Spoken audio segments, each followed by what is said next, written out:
Anda kembali di Rumah Pemilu, Saudara. Bakal calon Presiden Anies Baswedan berziarah ke makam pendiri Nahdlatul Ulama di Jombang, Jawa Timur. Ziarah ini dilakukan untuk menggali dan mengembangkan semangat perjuangan para pendiri bangsa dari kalangan kiai.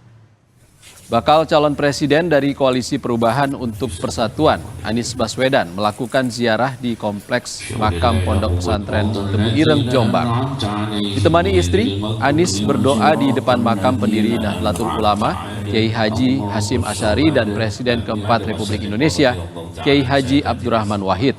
Selain berziarah, Anies juga bersilaturahmi dengan jajaran pengasuh Pondok Pesantren Tebu Ireng di dalam kasepuhan. Ziarah ini dilakukan sebagai rasa syukur atas perjuangan yang telah dilakukan para pendahulu kemerdekaan Indonesia dari penjajahan.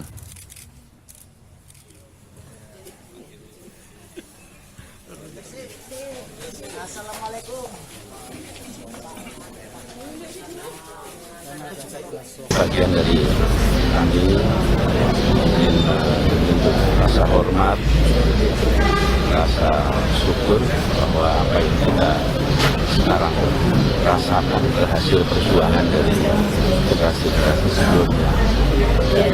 Pak Hasyim ini adalah penggolnya yang memulai dan yang menjaga bagaimana umat Islam di Indonesia itu bisa menjadi pembawa ketenangan, keteduhan, dan di masa kita dalam ujian menghadapi kolonialisme, beliau dengan resolusi jihadnya itu membangkitkan semua untuk melawan kolonialisme.